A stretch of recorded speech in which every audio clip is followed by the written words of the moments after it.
you have to make a declaration. Before you get your PhD, you have to do what? Write a thesis. Everything in this world that allows a person to graduate or to pass on and to be accepted calls for what? A declaration. So I'm asking you, as a human being, I'm not trying to convert anybody. I'm not asking you to do anything that you wouldn't do anyway. But I'm proposing to you as a human being that you say inside of yourself that there's none to be worshiped, none to be acknowledged except the creator of the heavens and the earth. I'm asking you to say that inside yourself first. Just like saying your own name inside yourself.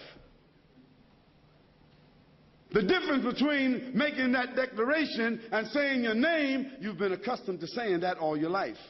So if I said, excuse me, what's your name? Huh? Pam. See? If she didn't tell me her name and I just happened to know it and I said, Pam, she would look directly at me and stand up. Because that's the psychological reaction. When you hear your name, what do? You respond. Well, inside of you, there is a natural reaction towards God, unless that natural reaction has been covered or disfigured. Then when God calls you, you don't act and you don't respond, and that's tragedy.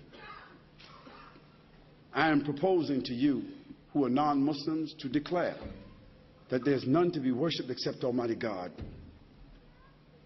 You can determine for yourself later on if you want to be a Muslim, formally.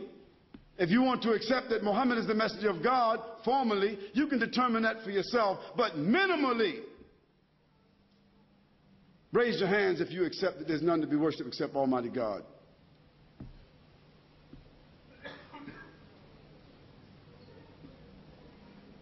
Muslims, put your hands down.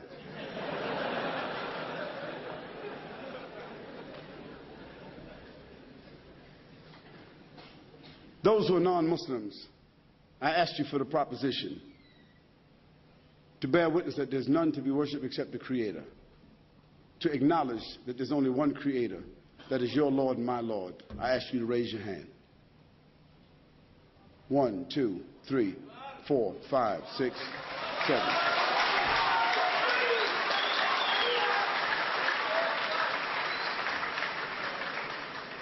Brothers and sisters, those people who were courageous enough to listen through all of this and also to acknowledge the basic proposition that there's none to be worshipped except the Creator, you should understand that there are pillars to every building, a foundation to every building, and that Islam also has its pillars and its foundation. You can be provided with all the information that you need, free of charge. You can get a copy of this lecture free of charge. Those who have the courage inside of themselves to proclaim that there's nothing to be worshipped except the Almighty. You can get a copy of this lecture free of charge to examine it further. Secondly, you can receive information, literature, free of charge from the many Islamic organizations, bookstores here in Sydney. You can get one of my cards.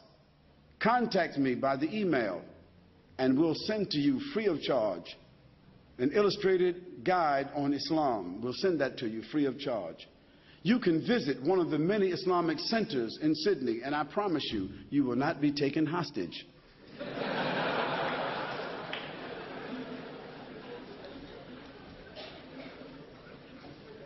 I advise that you sit down with a Muslim and let them explain a little further to you the prescription of Islam.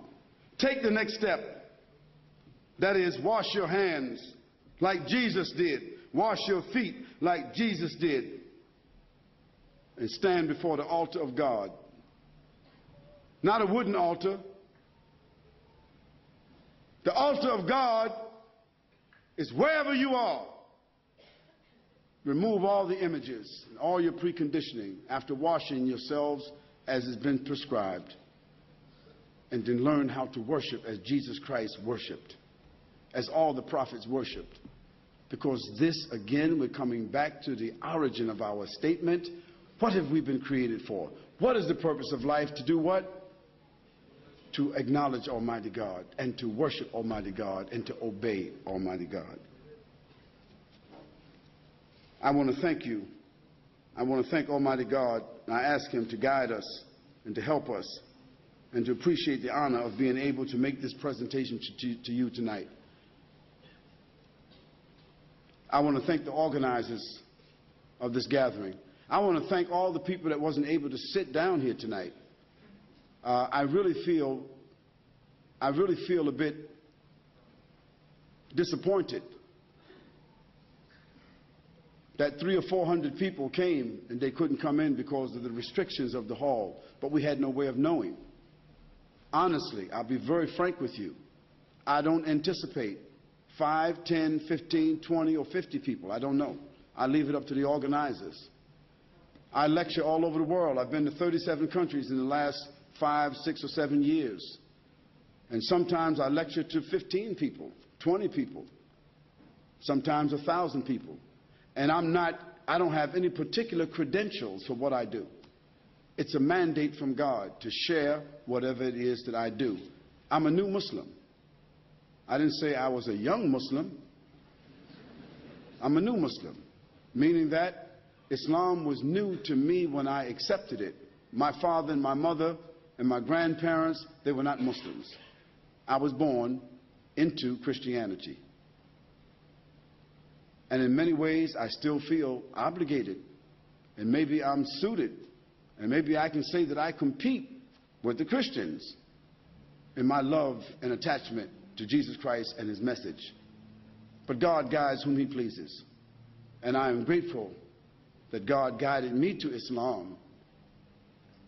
And all praise is due to Creator who guides whom He wills and who guided me to Islam. And without His guidance, I could never have been guided. I want to thank you, the Muslims. I want to thank you also for your support and any non-Muslims that you brought here. And certainly, any non-Muslim that you brought here tonight will be for you as an ajra. And the non-Muslims that came here, honestly, your presence here is more sacred and more important than all the Muslims combined. Because the Muslims already have the treasure. They didn't have to come. You came by your inquisitiveness. You came out of your respect. You came because you wanted to hear, you wanted to know. At least minimally, I ask the non-Muslims, when you leave from here, if you don't accept Islam, if you don't embrace Islam, if you never give the consideration to it, one thing that you would be able to do, that when somebody says that Muslims worship Muhammad, what will you tell them? That's not true. Muslims do not worship Muhammad. Muhammad was just a man and just a prophet. When they say to you that Islam is a fanatic religion, that Muslims hate Christians, what will you tell them? That's not true.